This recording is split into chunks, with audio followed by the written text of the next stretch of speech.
السلام عليكم ورحمة الله وبركاته. الحمد لله نحمده ونستعينه ونستغفره ونعوذ بالله من شرور أنفسنا ومن سيئات أعمالنا. من يهده الله فلا مضل له ومن يضلله فلا هادي له. ونشهد أن لا إله إلا الله وحده لا شريك له.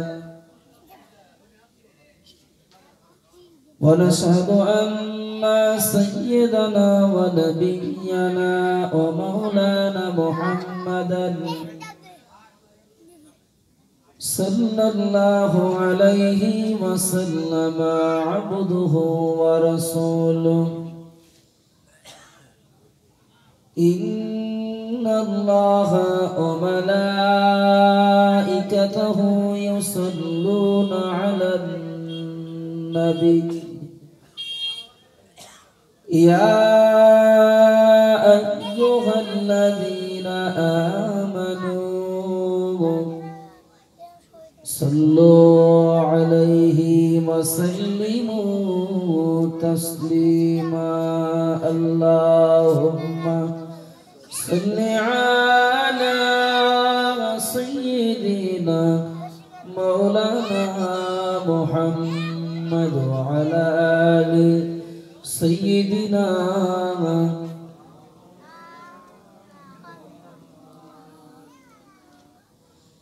أما بعد، أعوذ بالله من الشيطان الرجيم. بسم الله الرحمن الرحيم. إن الدين عند الله الإسلام.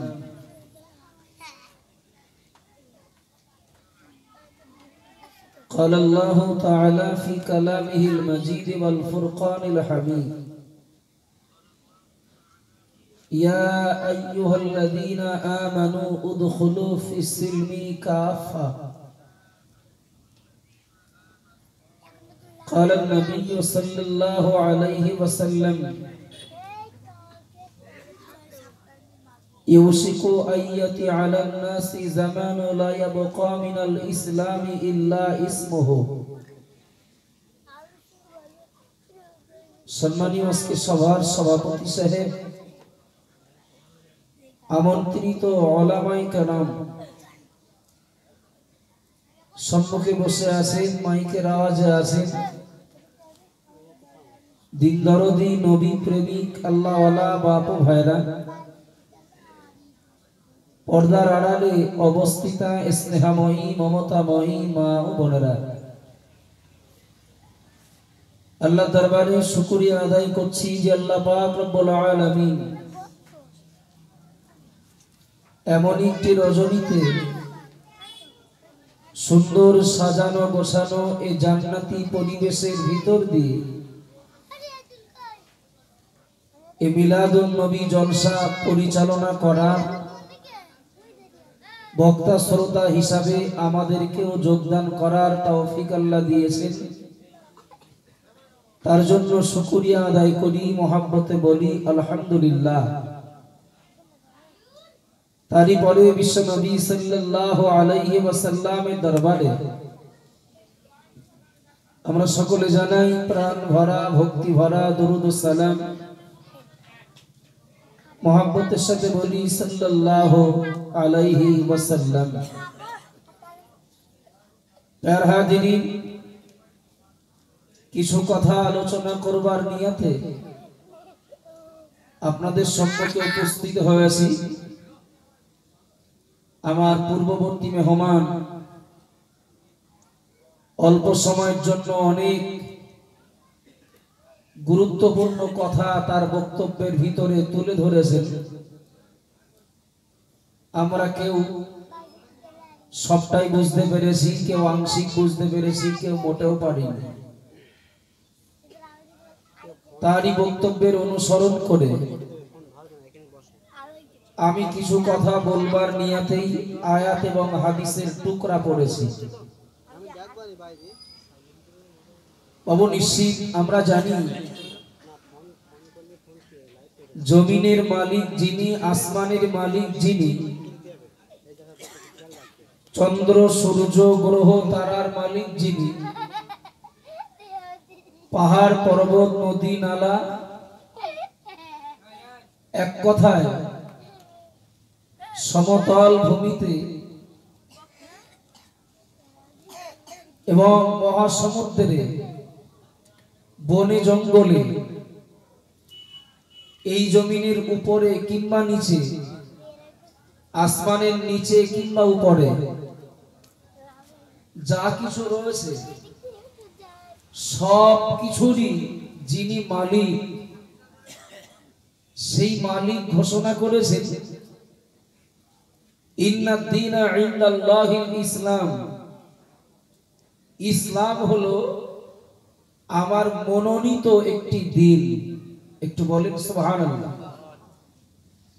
আমি আপনাদের অত্যন্ত সহজ সরল জানা কিছু বিষয় রিপিট করছি, একটা বিষয় বা প্রসঙ্গকে সামনে রেখে অল্প সময়ের জন্য হলেও কিছু কথা একটু মনে রাখলে আশা করছি আমাদের অনেক হারিয়ে যাওয়া কথা মনে পড়বে। মহান আল্লাহ পাক রব্বুল আলামিন বলেছেন ইসলাম হলো আমার মনোনীত দিন। বাহ্যিক এই দুনিয়াতে লক্ষ্য করি যিনি যার ভক্ত তিনি তার আদর্শের অনুসরণ করা সম্ভব না হলেও বাহ্যিকভাবে তার কথা, তার চলা, তার হাঁটা, তার লেবাস পোশাক, তার যানবাহনের অনুসরণ করেন ভক্ত, অনুরক্ত বা অনুসারী যারা তারা। আমি একজন হুজুরকে ভালোবাসি, এতটাই ভালোবাসি সেই হুজুর যেমন টুপি মাথায় দেন আমিও তেমন দেই, তিনি যেমন জামা পরেন আমিও তেমন জামা বা পাঞ্জাবি পরি, তিনি যেমন রুমাল ব্যবহার করেন আমি তার ভক্ত, আমিও তেমন রুমাল পছন্দ করি, তিনি যেমন ভাবে হাঁটা বা কথাবার্তা বলা পছন্দ করেন বা তার অভ্যাস, আমি তার ভক্ত হিসাবে তার জীবনের ওই বিষয়গুলোকে মডেল আকারে অনুসরণ করি। সমাজের মাটিতে দেখবেন একজন খেলা পাগল কোন ভাই, আপনি দেখবেন সন্তানের আল্লাহ একটা সন্তান দিয়েছেন, পুত্র সন্তান, নাম রেখেছেন খেলোয়াড়ের নামের সাথে নামের মিল রেখে, নিজে দেখেন মাথার চুলটা কেটেছে তাও খেলোয়াড়ের সুন্নত আদায় করেছেন খানিকটা। ভুল বলছি নাকি? মোটরসাইকেল চালাচ্ছেন, দেখেন কিছু কিছু মোটরসাইকেল বাজারে বেরিয়েছে, আপনারাও দেখেন আমরাও দেখি, আমরা যারা দেখি আমাদের দেখলে অস্বস্তি হয় আর মনে মনে ভাবি ও চালায় কি করে, আর পিছনে যে বসবে সে বসেও থাকবে কি করে। আসলে যিনি চালান তিনিও জানেন খুব একটা স্বস্তি এতে নেই, কিন্তু এটা তারই প্রিয়, কারণ না কারোর পছন্দের জিনিস, এজন্য এ পছন্দটা তার কাছে মূল্য অনেক বেশি। কথা বলেন ঠিক না ভুল? জি বাবু, সৃষ্টি তাই হুজুর হন, খেলোয়াড় হন, কোন মন্ত্রী মিনিস্টার হন, কোন নায়ক নায়িকা হন, দুনিয়ার কোন সৃষ্টির কোন পছন্দ যদি আমাদের কাছে এতটা প্রাধান্য পায়, তার মূল্য, তার দাম, তার সম্মান যদি আমাদের কাছে এতটা বেশি হয়, সৃষ্টিকর্তার পছন্দ, সৃষ্টিকর্তার কাছে মনোনীত ধর্ম যেটি, তিনি যে ধর্মটাকে তার মনোনীত বলে সার্টিফিকেট দিয়েছেন, বাবু সৃষ্টিকর্তার পছন্দের যে কোনো কিছু তার দাম বা তার মূল্য কম হবে না বেশি হবে? একটু কথা বলেন না। কোন সৃষ্টির পছন্দের মূল্য যদি আমরা এতটা দিই, তাহলে স্রষ্টার কাছে যেটা পছন্দ নিশ্চয়ই স্বীকার করতে হবে তার দাম অনেক বেশি। কথা বলেন ঠিক না ভুল? দুনিয়াতে যত ধর্ম রয়েছে মহান আল্লাহ পাক রব্বুল আলামিন নবী আদম থেকে নিয়ে নবী মুহাম্মদ রাসূলুল্লাহ সাল্লাল্লাহু আলাইহি ওয়াসাল্লাম পর্যন্ত আল্লাহ যত নবী রাসূলকে পাঠিয়েছিলেন ইসলাম প্রচার করতে, সব নবী রাসূলদেরকে ইসলাম প্রচার করার নির্দেশ দিয়েছেন। সব নবী রাসূলের আল্লাহর এই নির্দেশ পালন করেছিলেন। রেকর্ড নেই কোন নবী এবং কোন রাসূলকে মহান আল্লাহ পাক রব্বুল আলামিন অন্য ধর্মের মানুষদের প্রতি আঘাত করতে নির্দেশ দিয়েছিলেন, অনুমতি দিয়েছিলেন বা কোন নবী করেছিলেন। এর কোন নজির, এর কোন দৃষ্টান্ত, এর কোন নমুনা কেউ দেখাতে পারবেন না। কিন্তু মহান আল্লাহ পাক রব্বুল আলামিন অন্য ধর্মের মানুষদেরকে গাল দিতে যেমন নিষেধ করেছেন, অন্য ধর্ম অবলম্বী মানুষদেরকে সমালোচনা করতে যেমন নিষেধ করেছেন, পাশাপাশি মহান আল্লাহ প্রত্যেকের ধর্ম মানার স্বাধীনতা দেওয়ার পাশাপাশি এটাও ঘোষণা করেছেন, দুনিয়ার মানুষ মনে রাখো ইসলাম কিন্তু আমার সবথেকে মনোনীত দিন। তোমরা অগ্নি পূজা করবে, তোমরা সূর্য পূজা করবে, তোমরা মূর্তি পূজা করবে, তোমরা চাঁদ পূজা করবে, মানুষ পূজা করবে না ঠাকুর পূজা করবে, ওটা তোমাদের নিজস্ব স্বাধীনতা। তবে ইসলাম আমার মনোনীত দিন। লা ইলাহা ইল্লাল্লাহ আদম শফিউল্লাহ, লা ইলাহা ইল্লাল্লাহ নূহ নবিউল্লাহ, এমনি করে সর্বশেষ নবীর সঙ্গে যুক্ত হলো লা ইলাহা ইল্লাল্লাহ মুহাম্মাদুর রাসূলুল্লাহ। এই কলেমা সৃষ্টিকর্তার কাছে অত্যন্ত পছন্দের। একটু জোরে বলেন না সুবহানাল্লাহ। বাবু এবার একটু বলবেন, যে কলেমা আল্লাহর কাছে, স্রষ্টার কাছে অত্যন্ত পছন্দের হয়, যে দিন, যে ধর্ম স্রষ্টার কাছে অত্যন্ত পছন্দের বা মনোনীত হয়, যে ইবাদত গৃহ বা উপাসনালয় স্রষ্টার কাছে অত্যন্ত পছন্দের বা আল্লাহর কাছে প্রিয় হয়, আপনি বলবেন অবশ্যই তার দাম অনেক বেশি, অনেক বেশি, অনেক বেশি। ইসলাম যদি হয় আল্লাহর মনোনীত দিন, এই ইসলামের অনুসারী অনুগামী যারা, তারাও নিশ্চয়ই আল্লাহর মনোনীত বলেই গণ্য। একটু জোরে বলেন না সুবহানাল্লাহ, আর একটু মহব্বত করে বলেন না সুবহানাল্লাহ। সব ধর্মের ভিতরে সর্বশ্রেষ্ঠ ধর্ম ইসলাম। এই দুনিয়ার মাটিতে যত ধর্ম অবলম্বী রয়েছেন, সর্বশ্রেষ্ঠ ধর্ম অবলম্বী যারা, তারাই হলেন মুসলমান। এই দুনিয়ার মাটিতে যত শিক্ষা প্রতিষ্ঠান রয়েছে, সব থেকে শ্রেষ্ঠ শিক্ষা প্রতিষ্ঠান যেটি, সেই শিক্ষা প্রতিষ্ঠানটা হলো মাদ্রাসা। এই দুনিয়ার মাটিতে যত ইবাদত গৃহ রয়েছে, সর্বশ্রেষ্ঠ ইবাদত গৃহ হলো মসজিদ। এই দুনিয়ার মাটিতে যত ধর্ম গ্রন্থ রয়েছে, সর্বশ্রেষ্ঠ ধর্ম গ্রন্থ হলো পবিত্র কোরআন। সুতরাং এবার যদি নিজের বিবেকটাকে জিজ্ঞাসা করি, অন্যরা কি বলবে ও উত্তরের অপেক্ষায় থাকার আগে নিজের বিবেককে যদি জিজ্ঞাসা করি, নিজের বিবেক বলে দেবে যার দাম যত বেশি তার পিছনে শত্রু পাশ লাগে তত বেশি। কথা বলেন ঠিক না ভুল? একটু কথা বলেন না বাপ। যার দাম যত বেশি তার পিছনে শত্রু পাশ লাগে তত বেশি। এটা অঙ্ক, এটা সূত্র, এটা বাস্তবতাও তাই বলে। বাবু দেখবেন যুগে যুগে কালে কালে যখনই কোন ধর্ম নিয়ে টার্গেট করা হয়েছে, কোন ধর্মের বিরুদ্ধে খাস ভাবে আন্দোলন হয়েছে, খোঁজ নিয়ে দেখবেন যে ধর্মের বিরুদ্ধে আন্দোলন সেই ধর্মটা ইসলাম। যে ধর্ম অবলম্বীদের বিরুদ্ধে আন্দোলন তারাই দেখবেন মুসলমান। যে ইবাদত গৃহ নিয়ে প্রশ্ন, সেই ইবাদত গৃহটা মসজিদ। যে শিক্ষা প্রতিষ্ঠান নিয়ে প্রশ্ন, সেই শিক্ষা প্রতিষ্ঠানটাই মাদ্রাসা। যে ধর্মগ্রন্থ নিয়ে প্রশ্ন, সে ধর্মগ্রন্থটাই কোরআন। বেদিন বেঈমান কাফেররাই প্রমাণ করে দিচ্ছে ইসলাম সবথেকে দামি ধর্ম। ইসলাম ধর্ম অবলম্বী মুসলমান যারা, তারা সব থেকে দামি ধর্মের অনুসারী।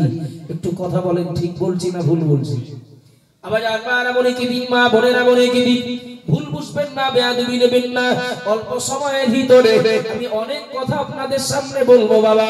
মহান আল্লাহ পাক রব্বুল আলামিন তিনি কোরআন শরীফের ভিতরে জানিয়ে দিলেন, দুনিয়ার মানুষ মনে রাখো, আল্লাহ পাক রব্বুল আলামিন জানিয়ে দিলেন, ও দুনিয়ার মানুষেরা, ইসলাম আমার মনোনীত দিন এবং এই ইসলামের যারা অনুসারী, এই ইসলামের যারা অনুগামী, তারা আমার কাছে মনোনীত, তারা আমার কাছে প্রিয়। আমি আল্লাহ তাদের উদ্দেশ্যে ঘোষণা করছি, উদখুলু ফিস সিলমি কাফা, হে ইসলাম ধর্মাবলম্বী দুনিয়ার মুসলমানেরা মনে রাখো, আমি আল্লাহ পাক রব্বুল আলামিন বলছি, তোমরা সম্পূর্ণ ইসলামের ভিতরে প্রবেশ করো। ইসলামটা আমার খুব পছন্দের, আর তোমরা মুসলমান যারা ইসলাম মেনেছো, তোমরা আমার খুব পছন্দের, তোমরা আমার কাছে খুব প্রিয়। তোমাদের কাছে আমার দাবি, তোমরা সম্পূর্ণ ইসলামের ভিতরে প্রবেশ করো। কেন? এই ইসলাম এমন একটা নিরাপদ ঘর, এ ঘরে যে বা যারা প্রবেশ করবে তারা দুনিয়াতেও নিরাপদে থাকবে, পারলৌকিক জীবনে জাহান্নামের আযাব থেকেও বাঁচবে। একটু জোরে বলেন না সুবহানাল্লাহ, আর একটু মহব্বত করে বলেন না সুবহানাল্লাহ। বাবা, আমি অন্যের সমালোচনার তুলনায় আত্মসমালোচনাটাকে আমি বেশি পছন্দ করি।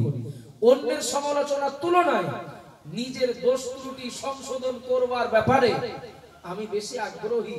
নিজের দোষ, কেউ আমাকে মারবে, কেউ আমাকে মারলে কেন, কৈফিয়ত চাওয়ার আগে জি আমি মার খাওয়ার কাজটা করেছি কিনা সেটা নিয়ে আমি আগে ভাবনা চিন্তা করা উচিত বলে মনে করি। কথা বলেন ঠিক না ভুল?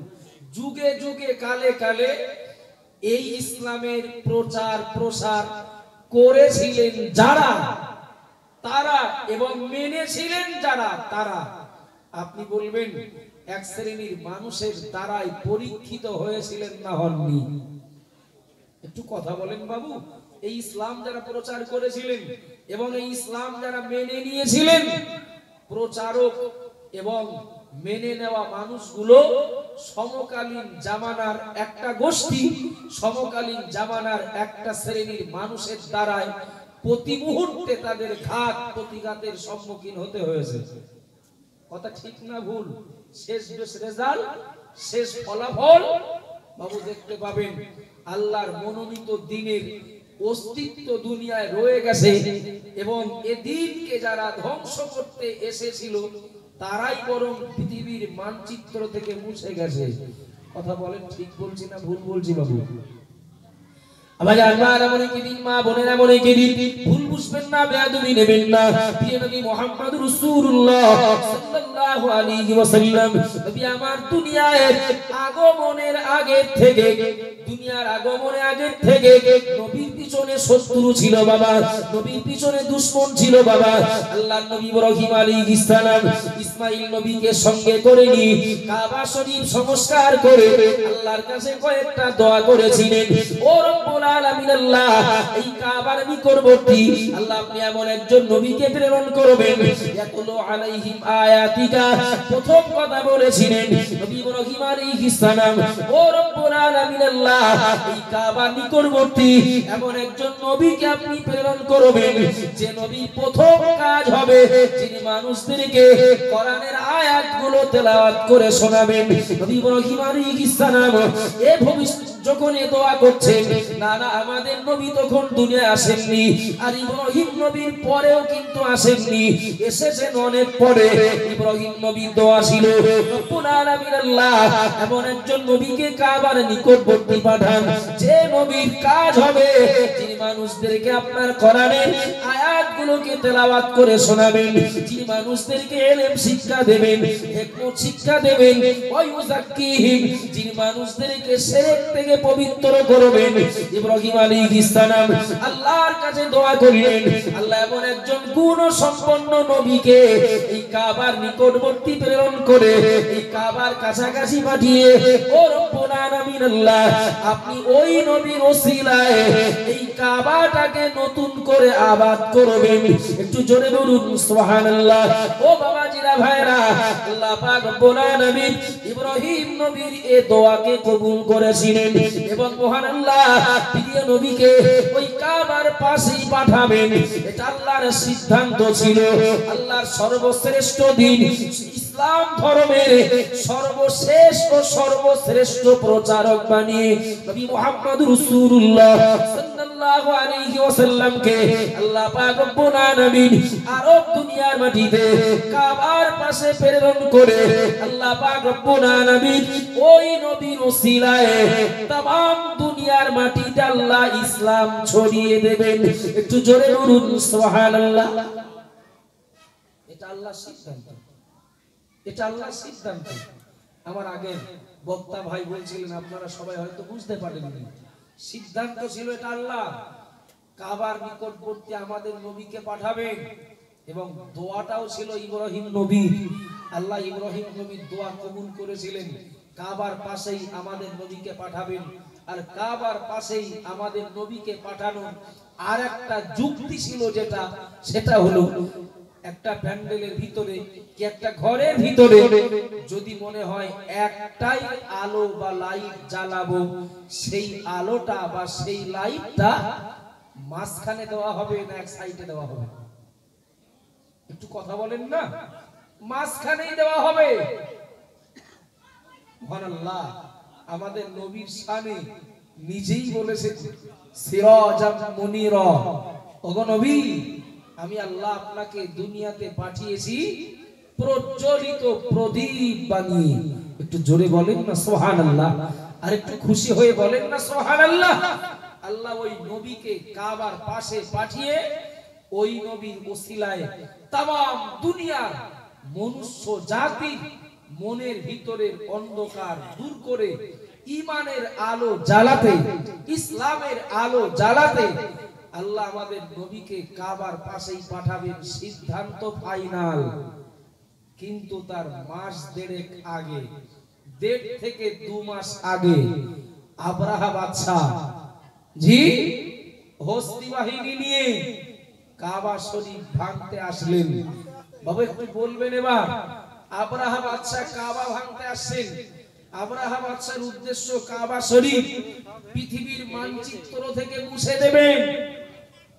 অথচ ইব্রাহিম নবীর দোয়া আল্লাহ কবুল করেছেন, আমাদের নবীকে কাবার পাশেই প্রেরণ করবেন এবং ওই নবীর ওসিলায় কাবাটাকে আল্লাহ আবাদ করবেন। তার আগে আব্রাহা বাদশাহ কাবা ভাঙার স্বপ্ন দেখতে পারে, কাবার অস্তিত্ব দুনিয়া থেকে বিলীন করে দেওয়ার স্বপ্ন নিয়ে মক্কায় ঢুকতে পারে। কিন্তু এটা মনে রাখতে হবে বাবু, দুনিয়ার সৃষ্টি অনেক কিছু ভাবতে পারে, কিন্তু বাস্তবে কি হবে সিদ্ধান্ত নেওয়ার মালিক বলো একজন। কথা বলেন ঠিক না ভুল?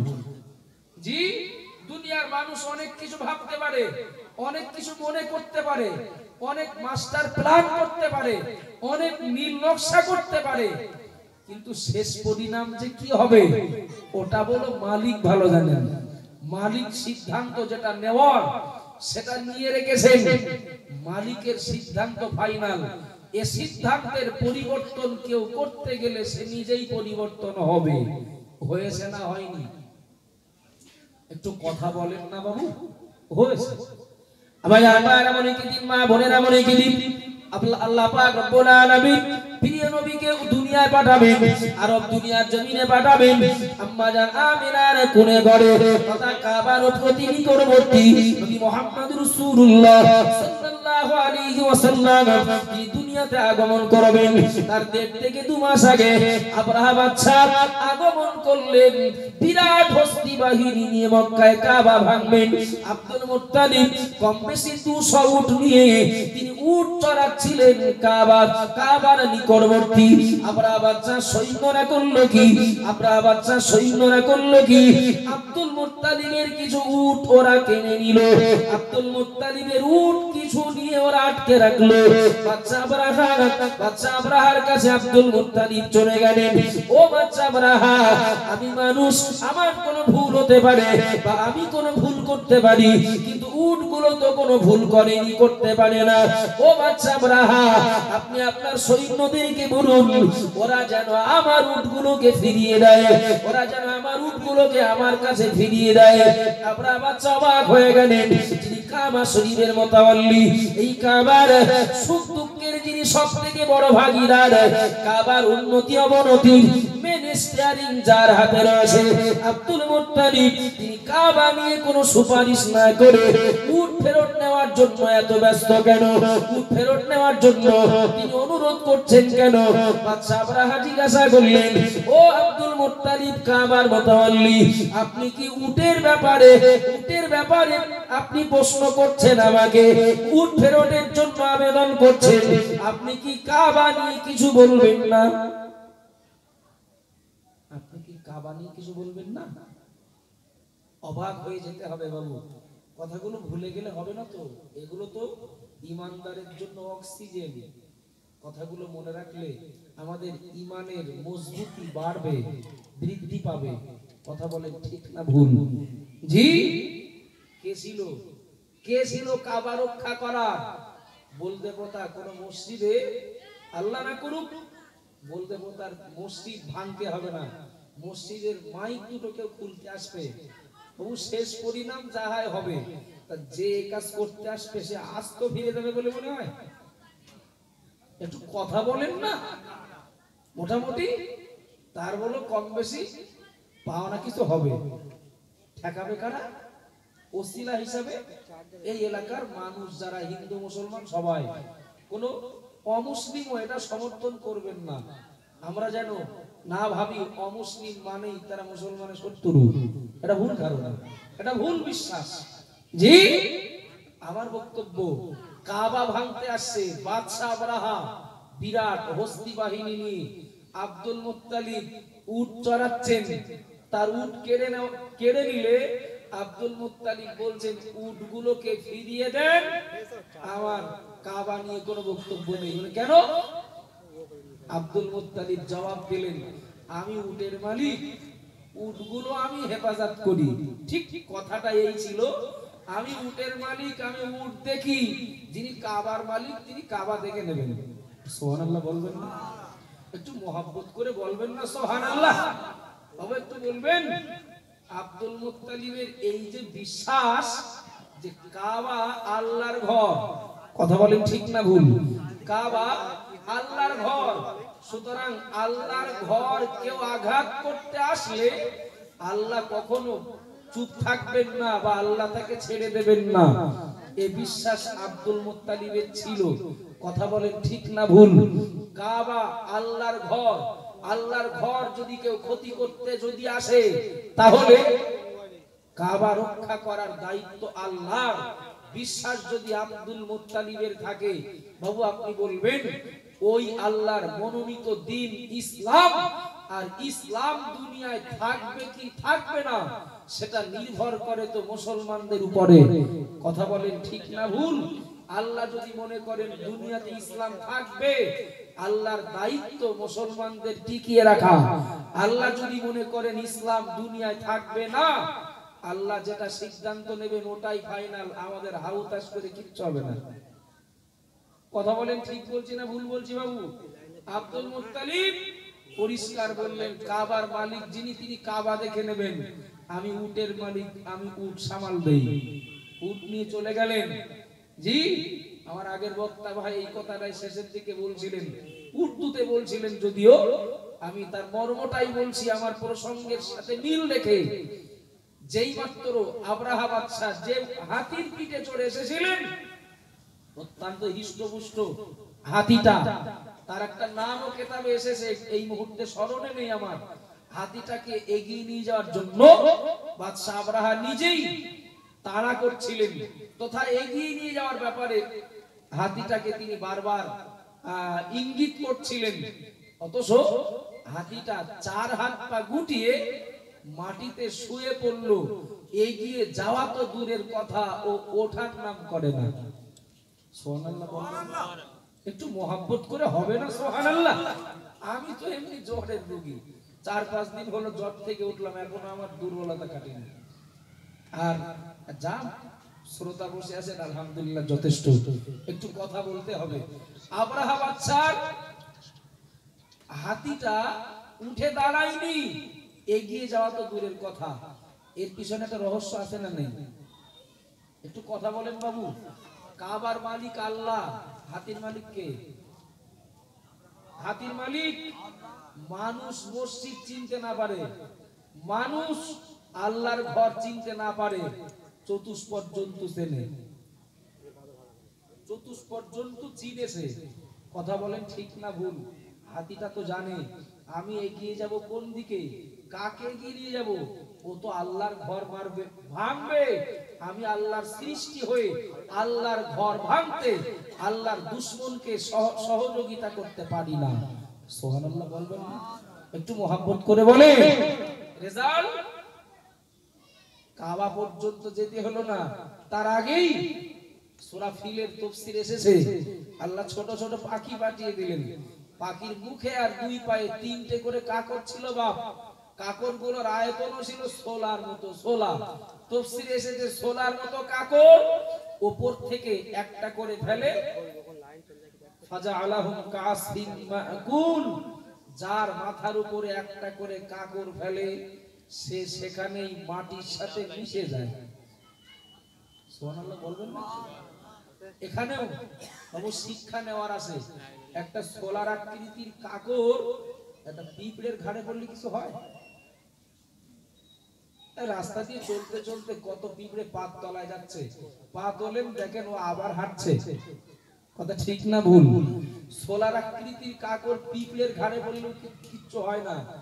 আর হাতি, যে হাতির ঘাড়ে পড়ে, যে সৈন্যের ঘাড়ে পড়ে, কোরআনের ভাষা, সে সেখানেই মাটির সাথে মিশে যায়। বাবু আল্লাহ যদি মনে করেন কারোর মারবেন, তো ওই পাথর, সোলার আকৃতির পাথর যথেষ্ট। আল্লাহ যদি মনে করেন কারোর বাঁচাবেন, মাকড়সার জাল যথেষ্ট। কথা বলেন ঠিক না ভুল? জি, আব্রাহা বাদশা দূর হলো, দুনিয়া ছাড়া হলো।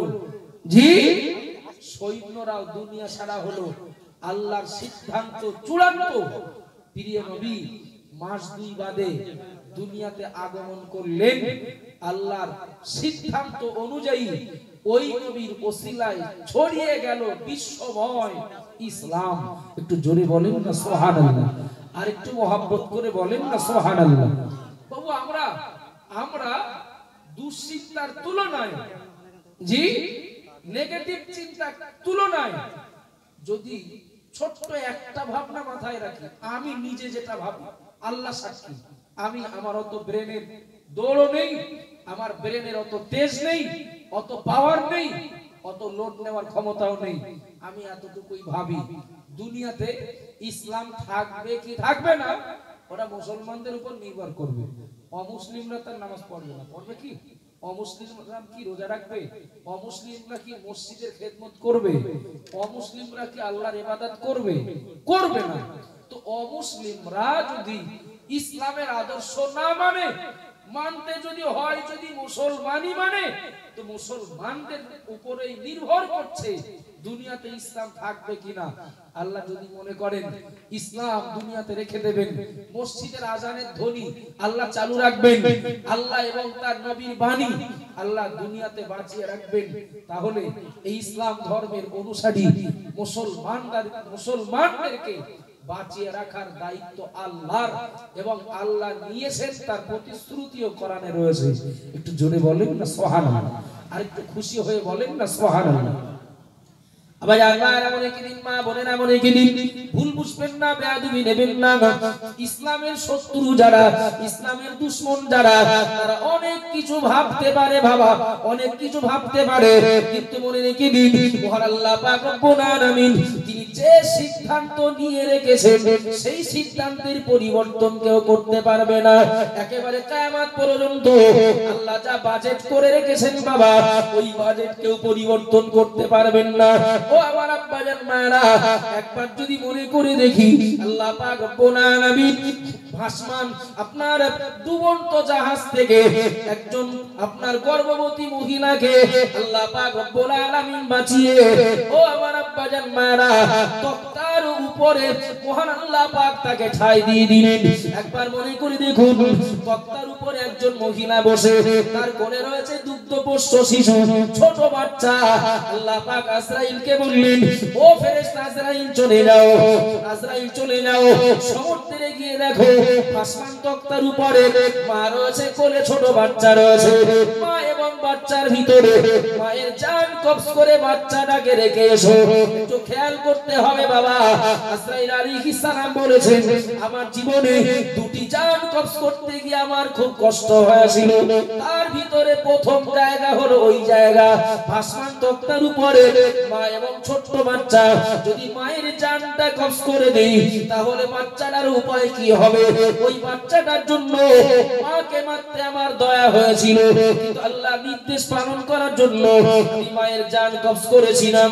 ও আমার আব্বাজান মায়েরা, ও মায়েরা, বোনেরা, বোনে কি দিন আল্লাহ পাক রব্বুল আলামিন আজরাইলকে জিজ্ঞাসা করলেন, আজরাইল দ্বিতীয় কোন জায়গা বলো তোমার কষ্ট হয়েছিল রূহ কবজ করতে, জান কবজ করতে? আল্লাহ পাক রব্বুল আলামিনকে আজরাইল বললেন, ও রব্বুল আলামিন আল্লাহ, সাত যেদিন জান্নাত উদ্বোধন করবে আল্লাহ আপনি আমাকে বলেছিলেন, ও আমার ফেরেশতা আজরাইল, সাত যেন তার তৈরি করা নকল জান্নাতে ঢুকতে না পারে, তার আগেই কাজ কমপ্লিট করো, তার আগেই কাজ কমপ্লিট করো। সাদ্দাত জান্নাতের দরওয়াজায়, তার তৈরি করা জান্নাতের দরওয়াজায় ঘোড়ার পিঠে ওই অবস্থায় আজরাইল জান কবজ করলেন। আল্লাহকে বললেন, আল্লাহ সাদ্দাতের জান কবজ করতে না আমার খুব কষ্ট হয়েছিল। ফেরেশতা আজরাইল আলাইহিস সালাম এই উত্তর দেবেন আল্লাহ কিন্তু জানেন, আল্লাহ তো জানেন। জিজ্ঞাসা করেছেন আমাদের শিক্ষার জন্য। আল্লাহ এবার জিজ্ঞাসা করেন, আজরাইল তুমি কি জানো ওই সেই সমুদ্রে ভাসমান তক্তার উপরে যে বাচ্চাটাকে রেখে মায়ের জান কবজ করতে তোমার কষ্ট হয়েছিল, ওই বাচ্চা আর আমার সাথে পাল্লা দিয়ে ঈমানদারদের সাথে দুশমনি করে নকল জান্নাত তৈরি করে জান্নাত উদ্বোধন করতে গেল যে সাদ্দাত, ওই সাদ্দাত কে আর ওই বাচ্চাটাকে তুমি জানো? কে জিজ্ঞাসা করলেন? আল্লাহ। কাকে? আজরাইলকে। আজরাইল আলাইহিস সালাম বললেন, আল্লাহ আমি কি করে জানবো?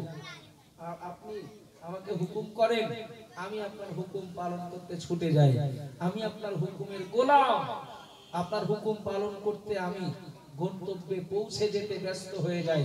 কখন কার জান কবজ করতে যাচ্ছি আমি দেখিও না, বা আমার মনেও থাকে না, মনেও রাখি না। মহান আল্লাহ যে জবাব দিলেন, কিয়ামত পর্যন্ত যত মানুষ এই দুনিয়াতে আসবেন, ঈমানদার এবং বেঈমান, জি সকল শ্রেণীর মানুষের জন্য এই জবাবটা শিক্ষামূলক এবং মনে রাখার বিষয়। আল্লাহ বললেন, আজরাইল ওই বাচ্চাটা আর এই সাদ্দাত দুজন আলাদা কেউ নয়। কি বললেন? ওই বাচ্চার এই সাদ্দাত দুজন আলাদা কেউ নয়।